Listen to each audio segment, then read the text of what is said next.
We are back in our hot discussion on David,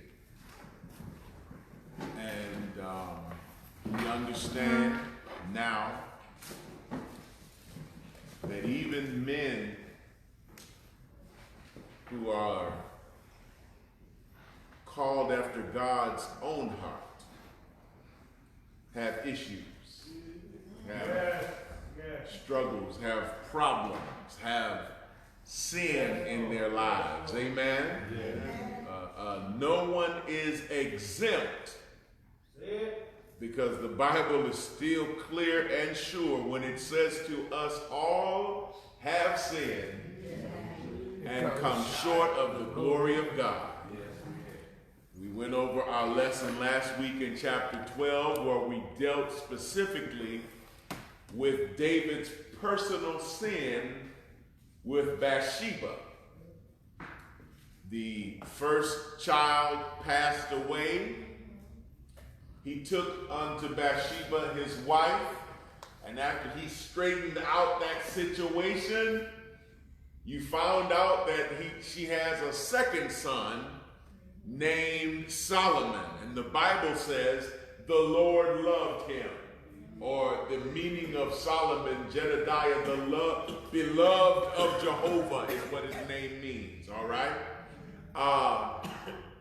In Leviticus, in the law, what we find is if a man takes unto himself and rapes a woman who was not his wife and she was a virgin and was not married, he was required to marry her and not put her away. Amen?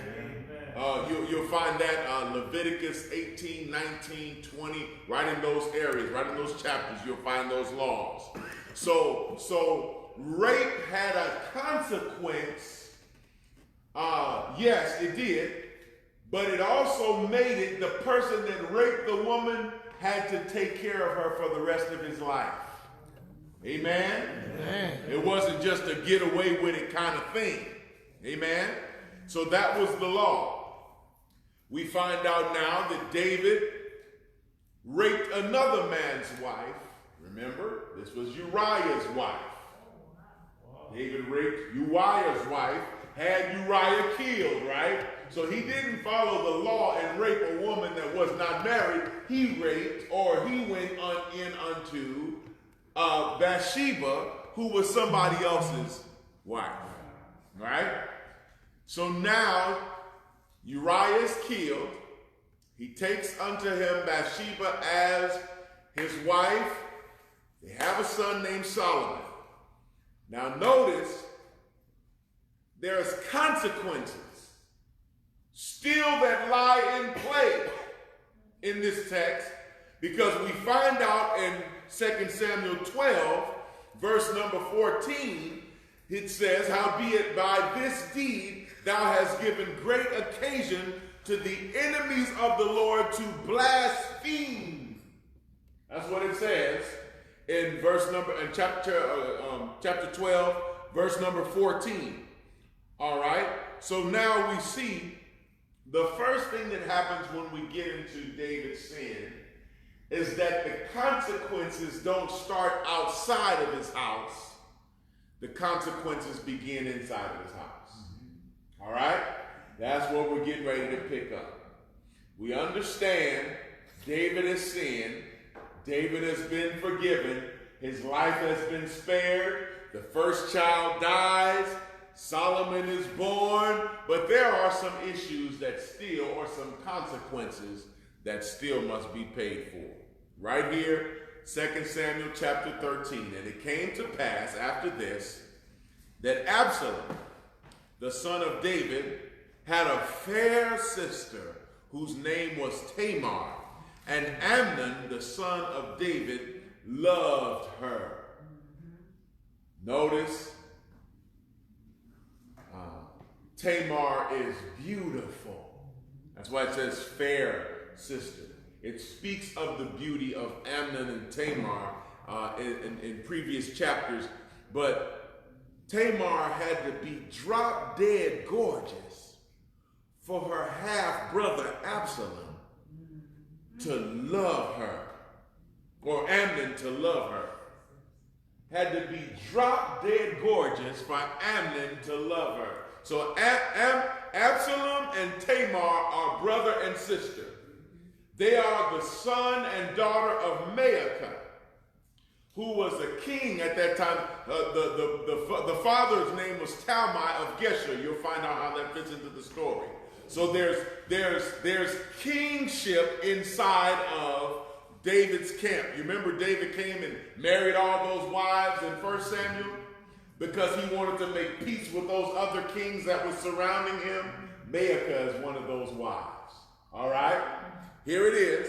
And Amnon, verse number 2, Amnon was so vexed that he fell sick for his sister Tamar, for she was a virgin.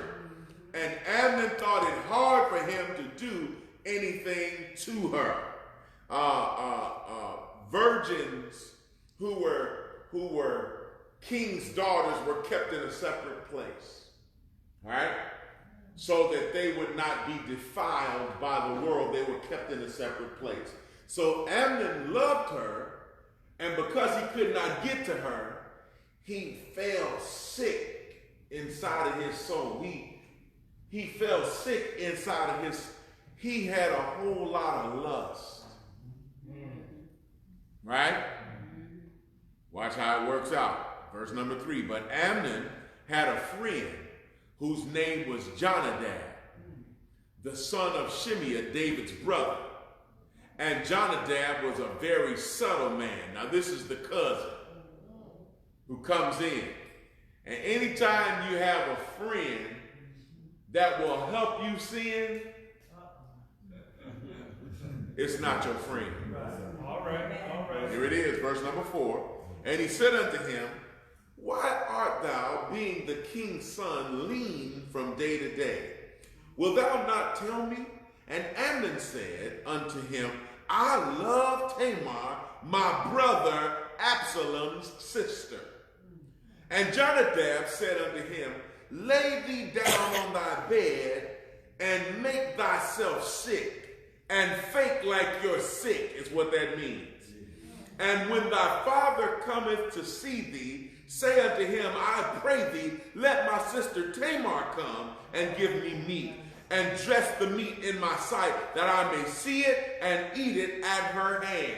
So you see how Jonadab is giving Amnon a way to get to his sister. Because remember, I just told you that the princesses were kept separate. The virgin princesses were kept separate from the normal population because they were virgin princesses. Amen? So he figured out a way to get Tamar to come out from her chamber into his chamber by faking like he's sick. Kind of like, you know how it was when you didn't want to go to school? Oh, yeah. Y'all ain't never done that? And you got up in the morning. You know, and when you're brushing your teeth, you make sure you cough a little louder when mom passed the back. And mom always say, what's wrong, baby? And you say, I don't feel so good. Oh, y'all ain't never done that. Put that little thermometer right by the light bulb for a little bit, and let it go just under 100 degrees. And then when she come in, put it in your mouth and then give it to her like you had a fever and all that kind of stuff. Okay, all right. I'm the only one that's done fake sick, I guess. 2 Samuel chapter 13, verse number 6 says, so Amnon lay down and made himself sick. And when the king was come to see him, Amnon said unto the king, this is David, he's saying to David, I pray thee, let Tamar my sister come and make me a couple of cakes in my sight, that I may eat at her hand. Then David sent home to Tamar, saying, go now to thy brother Amnon's house and dress him meat. Notice how David is sending his daughter And she eventually has to submit to Amnon. See, when you deceive in the beginning, just like he did with Uriah, he deceived Uriah, and Uriah and some soldiers died. You remember that? So now, without even knowing, David is being deceived now. Ain't that something? See, what you do will come back on you. But notice the swing that comes back has a whole time to hit 360 degrees, and when it comes back, it smacks you harder than when it first left. Here it is in the text, verse number 8. So Tamar went to her brother Amnon's house, and he was laid down, and she took flour and kneaded it, and made cakes in his sight, and did bake the cakes. And she took a pan and poured them out before him, but he refused to eat. And Amnon said, have out all men from me. And they went out every man from him. So Tamar did what her father told her to do, right? But that wasn't enough for Amnon, because now Amnon says, I don't even want protection to be around her. Because normally, if a princess is traveling, she's traveling with some guards. Okay? She's not just out by herself, because it was also illegal for a woman to be out by herself. Amen? So here it is. Because it's the brother, I guess the fellas didn't think there was anything wrong with it. You know, it's brother and sister. You know, let him go on and feed her brother. So they all left. Now it's just Amnon who is lusting after his sister and Tamar by themselves. Here it is in the text. And Amnon said unto Tamar, bring the meat into the chamber. I remember the kind of whooping I used to get when I used to try to sneak food in my room. So he said, no, we ain't gonna eat in the kitchen. Bring it to the room, that I may eat of thine hand. And Tamar took the cakes which she had made and brought them into the chamber to Amnon her brother. And when she had brought them unto him to eat, he took hold of her and said unto her, come lie with me, my sister. Y'all see this? He got this thing fixed up. See, men that are lustful will perform some evil things to get to you. Amen.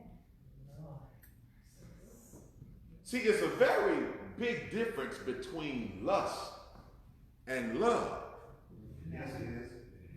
Because a man that loves you will do things for you that he won't think no other man will do. A man that lusts for you will only do what he needs to get to please himself. Yes, sir. Right. Yes, sir. It's a difference. Huh? See, if a man really loves you, he gonna make it so that you won't even have a need from another man. Yes, sir. Yes, sir. That's right. That's why it's so important for fathers to take care of their daughters so well, because we got to teach our little girls to expect something before she walk down that aisle. Yes, sir.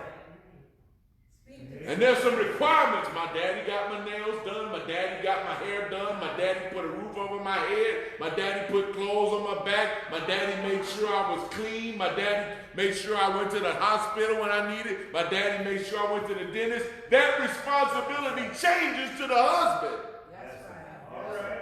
Yes, it does. But if we don't do these things for our daughters, they don't expect them from the men that they date. Amen. Amen.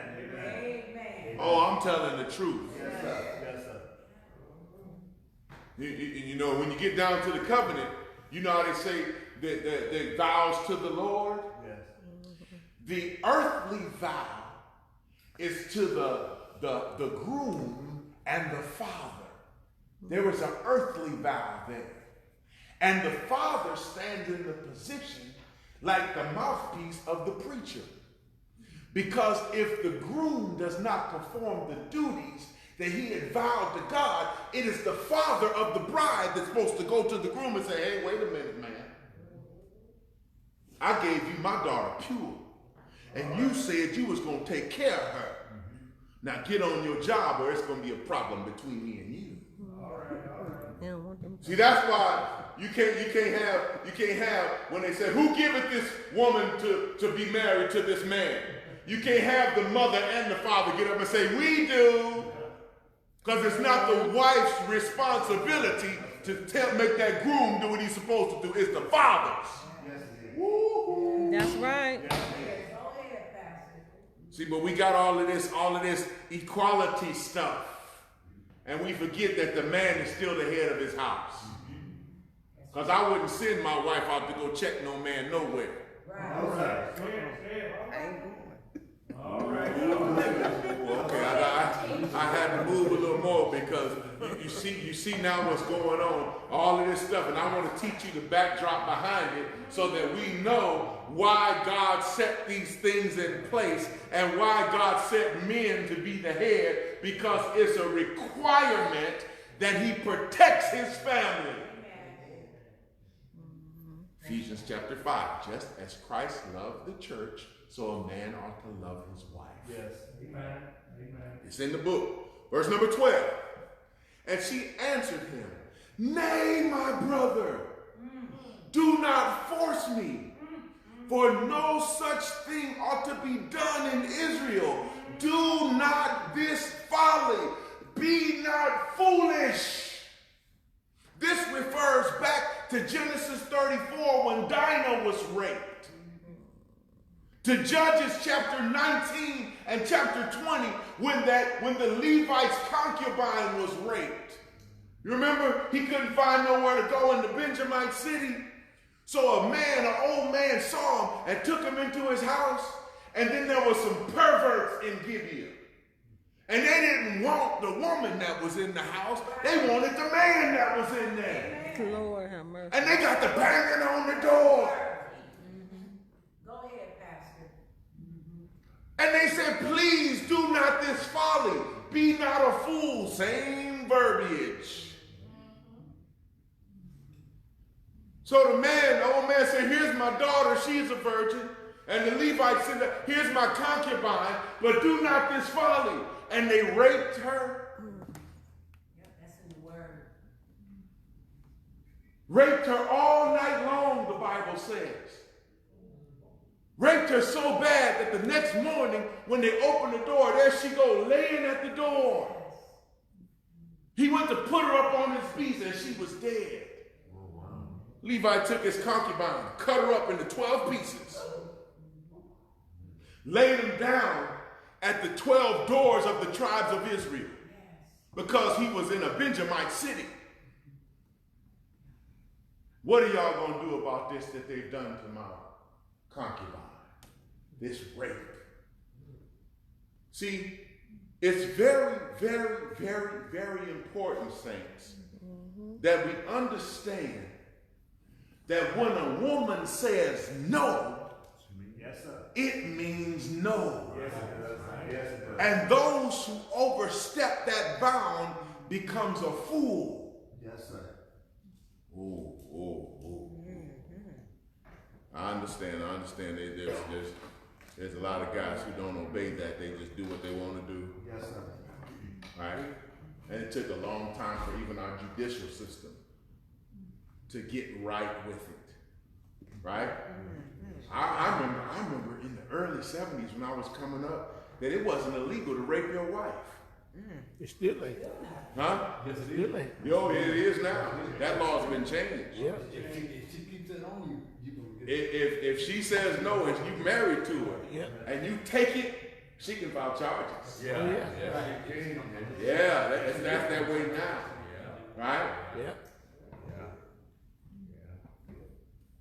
But I tell you, brothers and sisters, no means no. Yes, it It does. mean no. Don't overstep your bounds. And if a husband is that way towards his wife, there's no telling what he'll do to you. No, sir. You got that right. If a man will step on his own wife, who is his own flesh, Well, no man hateth his own flesh, but loveth and nourishes and cherishes it. Remember that in the text, Ephesians 5? So if you would step on your own and lay with you, what would you do to the people of God? God has this stuff set up because he hates sin that much. Amen? Here it is. Here it is. Verse number 13. And I, whither shall I cause my shame to go? And as for thee, thou shalt be as one of the fools in Israel. Now therefore I pray thee, speak unto the king, for he will not withhold me from thee. So she's trying to convince Amnon, don't do this, man. Sometimes you got to listen to the girl. Huh? Because shame is going to come upon me, because nobody's going to want to be with me if I'm not a virgin. See, back in those days, you had to be a virgin to get married. If you weren't a virgin, it was very hard for you to be married, because no man wanted no streetwalker. I'm trying to be good. Amen. Here it is in the text. So she's trying to convince him, don't do it. Don't do it, because it's going to cause shame to come upon me, and you're going to be looked at as a fool. Now, what was the consequence, I'm asking, what was the consequence for an adulterer? Anybody remember? Stoned to death. Remember that in the New Testament? That was the law. So now she's saying, you getting ready to kill us both. Ain't that something? And notice, just the very accusation today kills the man, because he can be innocent. You'll get down to the courtroom and then they find out that you're lying because you don't want to go to jail for perjury. So they let the woman go. Oh, she was just lying. She was just so traumatized. But the man that was accused has a death sentence on his life, because everybody gonna know that he was accused. Even though he's not guilty, he'll be guilty before the public. Because when you enter into these type of ungodly situations, shame will come upon you. Ooh. Amen, lights. amen, lights. Verse number 14. Howbeit he would not hearken unto her voice, but being stronger than she, forced her and lay with her. Y'all see that? Right after he lay with her, then Amnon hated her, and hated her exceedingly, so that the hatred was wherewith he hated her was greater than the love wherewith he had loved her. And Amnon said unto her, arise and be gone. This is the second phase of true love. If a man love you, he gonna stay. Yes, sir. Make it plain. If he don't love you, he gonna say arise and be gone. Get out.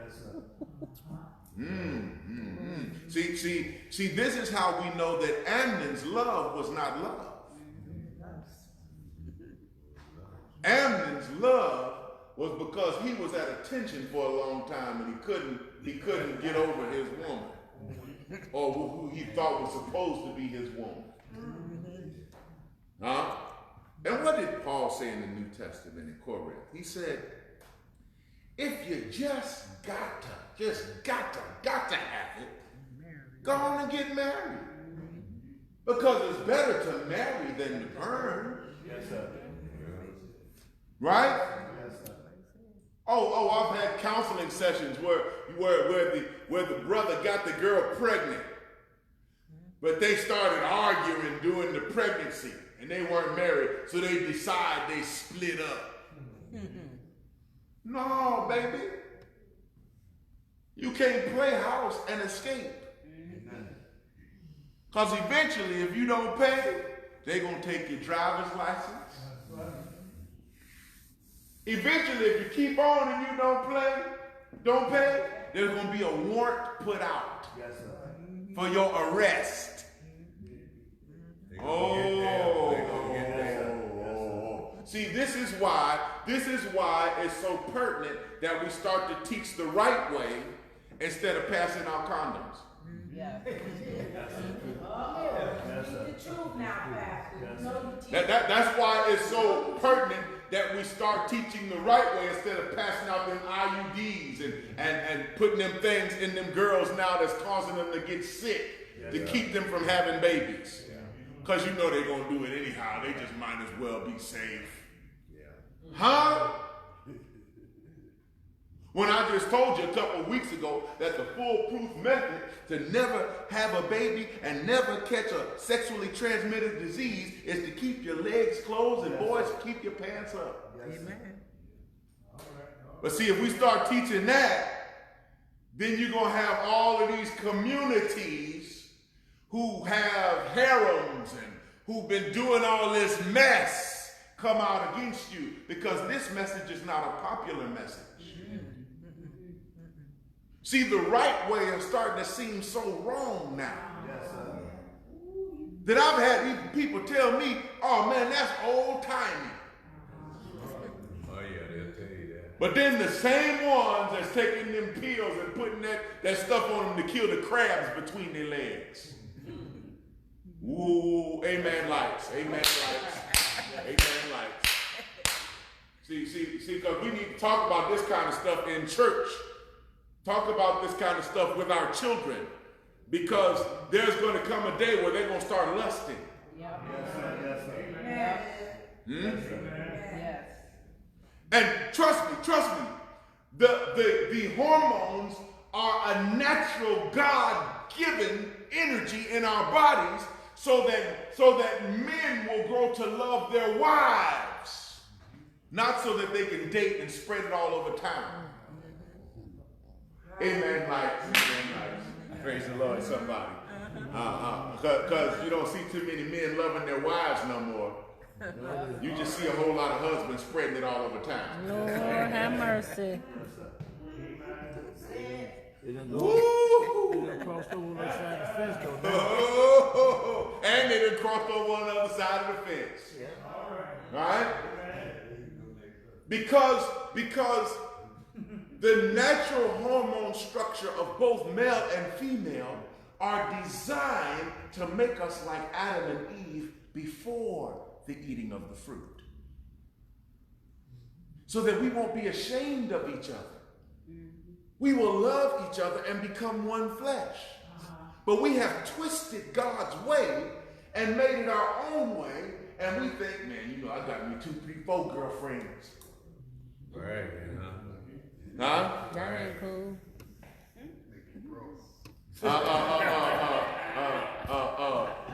The one boy that died, he said he got women in different area codes, but he didn't use the word women. He used the garden tool name. That's what he said. That's what it says.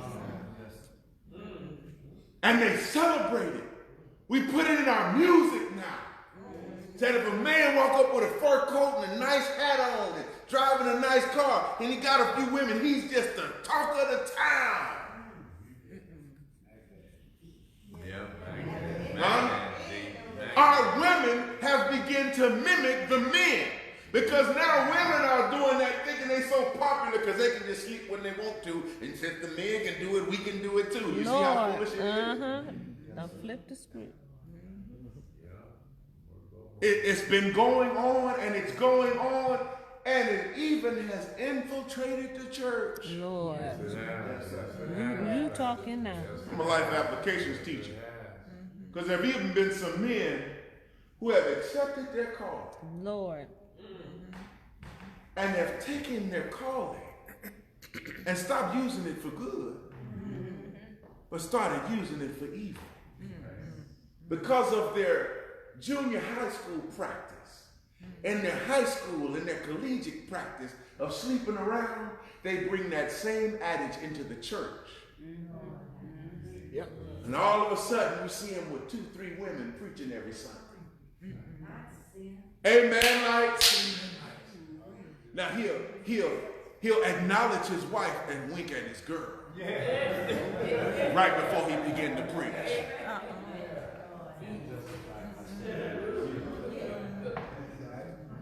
I used to think that I was abnormal. Because, you know, they see the position. And they see everybody, hey, how you doing, Pastor? How you doing? And they think, wait a minute, man, I got 20 years in, 3 children. I can't imagine my daughter looking at me crazy like that. So I think I'll just go home. Huh? That's your best bet. And when I get too hot, I just leave everybody. Me and my wife going out of town. We got to go take care of some business. We got to go honeymoon again. That's the best way, Pastor. Amen, somebody. Amen, lights. Because this practice that we have performed before our children is now coming out in Amnon and Tamar. David did it first. Now you see how it's going through the generations. Papa was a rolling stone. Lord. Now Junior got his pants sagging and got at least 3 girlfriends. Whoa. And the women don't even know what that symbol is. Yeah. They don't know. Yeah. And if they did know, they're not accepting it because they want to be with that person. They want to be with that person. That's it. Really, we used to call it the LA SAC. And it started in the jails.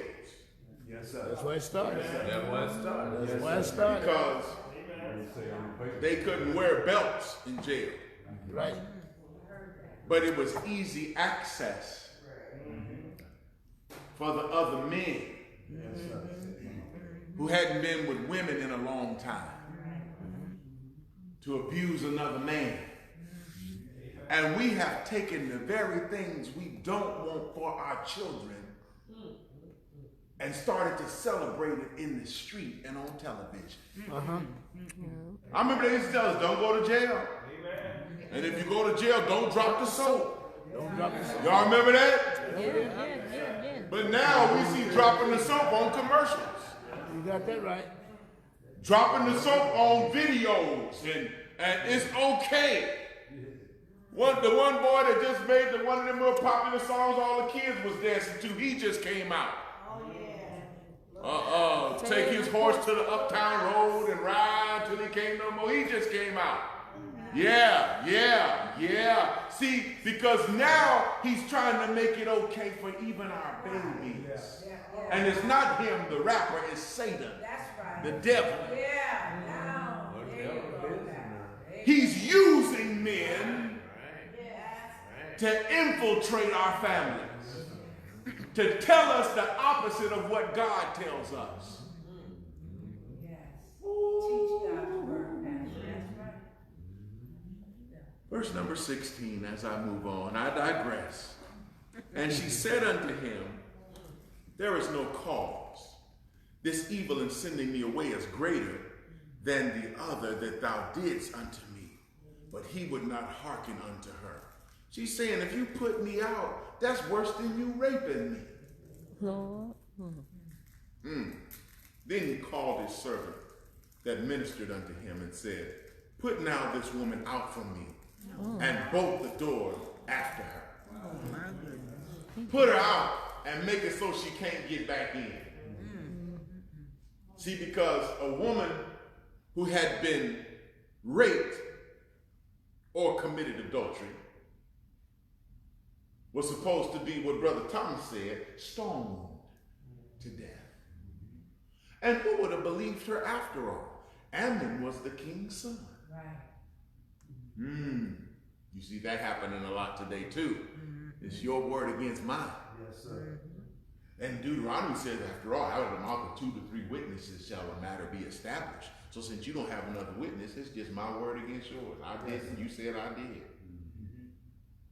And he scampers off scot-free. Oh, it's in the New Testament. when they brought that woman under adultery and Jesus is right there in the sand? Well, she didn't have it by herself. But they didn't bring the man, did they? No, sir. Verse number 18, and she had a garment of diverse colors upon her, for with such robes were the king's daughters that were virgins apparel. Then his servant brought her out and bolted the door after her. And Tamar put ashes on her head and rent her garment of diverse colors that was on her, and laid her hand on her head and went on crying. And Absalom, her brother, said unto her, hath Ammon thy brother been with thee? But hold now thy peace, my sister. He is thy brother. Regard not this thing. So Tamar remained desolate in her brother Absalom's house. So notice how the brother comes to get his sister. Takes Tamar into his house. But now, since Absalom is the brother of Ammon, son of David, he mad at his brother. Notice how sin is starting to infiltrate David's camp. All because he went in unto Bathsheba and killed Uriah, her husband. So you see how the sins of the father are now trickling down in through the family. You cause, chapter 12, you cause the nation to blaspheme when you sin. See, it's bad for Christians to condone sin. You know why? Because it takes the light out of the world and puts it on Satan. Wow. Yeah. So when Christians say it's okay, you can just go and have a little sex, long as you protecting yourself. It's okay. Go on down to those places where they pass it out free if you don't have no money. Woo. Because we condone it so much in church. Amen. Oh man, y'all see how quiet it got right there? But when King David heard of all these things, he was very wroth. And Absalom spake unto his brother Amnon, neither good nor bad. He didn't even talk to him. For Absalom hated Amnon because he had forced his sister Tamar. Now you see what's happening? The sin of David is now being presented back to David in his children. It's right in his own house. See, that's why you can be forgiven for sin, but there are going to be some consequences when you commit it. That's right. I've been telling you that, now it's coming out in the text. Listen, the only prophecy I got is Bible. So when you mess up, notice you will pay. Here it is. And it came to pass, as we get ready to go, and it came to pass after 2 full years that Absalom had sheep herds in Baalzor, which is beside Ephraim, and Absalom invited all the king's sons. So when it was time to cut the hair of the sheep's wool, that's what was going on.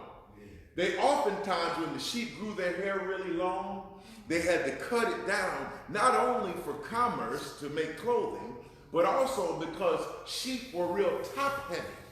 So if they got in water with that heavy wool around their necks, and you know how the sheep's legs are real skinny, they would topple over in the water and drown to death. Right? So that's why when you see in the Psalms, he maketh me to lie down in green pastures, he leadeth me beside the still waters, and he's referring to us as sheep. It's because our legs are real skinny, and sometimes that sin gets us top heavy. So God has to cut the sin away from us so that when we get wet, we don't fall over and drown in it. Oh, I'm in the text. Is that why some nationalities, the first and second cousin, they recognize, but after that, they marry their cousins. Oh, okay. I can't say that I know that totally. I know that it's practiced in some nationalities, but I can't say that that's the reason, because I haven't really studied that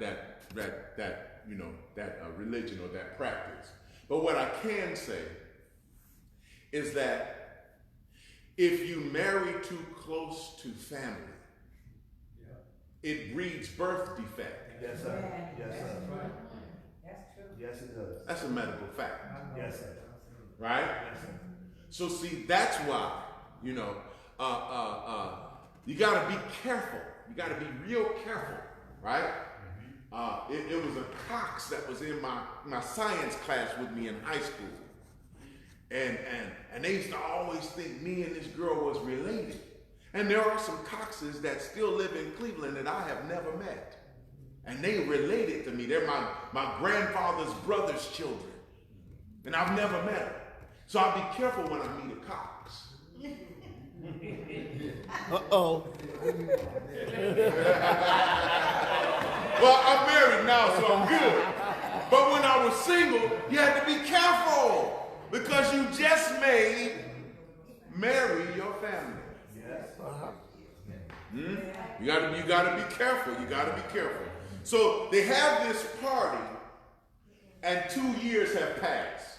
And then let me move a little more, and then I'm closing. And the king said to Absalom, "Nay, my son, let us not all now go, lest we be chargeable unto thee." David didn't want Absalom to waste a whole lot of money for this festival to shear the sheep, right?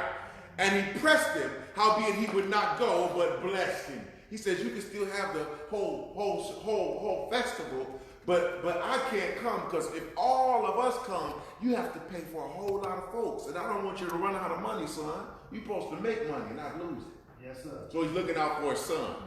Then Absalom said, "If not, I pray thee, let my brother Amnon go with us." And the king said unto him, "Why should he go with thee?" But Absalom pressed him, and he let Amnon and all the king's sons go with him. So David didn't bring himself in his company, but he sends his son Amnon. Now notice how this sin keeps trickling down. Not only does he send Tamar to be raped unknowingly, he's sending now Amnon to be killed unknowingly. That's right. Yeah. See, when you deceive, deception has a long time to come back around and smack you in the face. Because soon you will be deceived when you deceive. Oh, it's right here in the text. You'll see how this turns out. And notice this brother who hated Absalom, he waited 2 years for revenge. He waited on it. Right? I used to be like that, little rascal, If you beat me up, I'm coming back with a stick. If you beat me with a stick, I'm coming with a brick and a stick. You're going to have to whoop me good or kill me, because I'm going to keep coming back. That's how sin does us. It keeps coming back, all right? Do I have any questions? Was it clear? I know it seems like a tangled web, and it's kind of confusing in the beginning, but it starts opening up. This is what you call Hollywood 2 Samuel. I was going to say, it sounds like. That's just how they do it in Hollywood right now. God bless you. Thank you, all of you who are watching. Let's circle up for prayer. All right.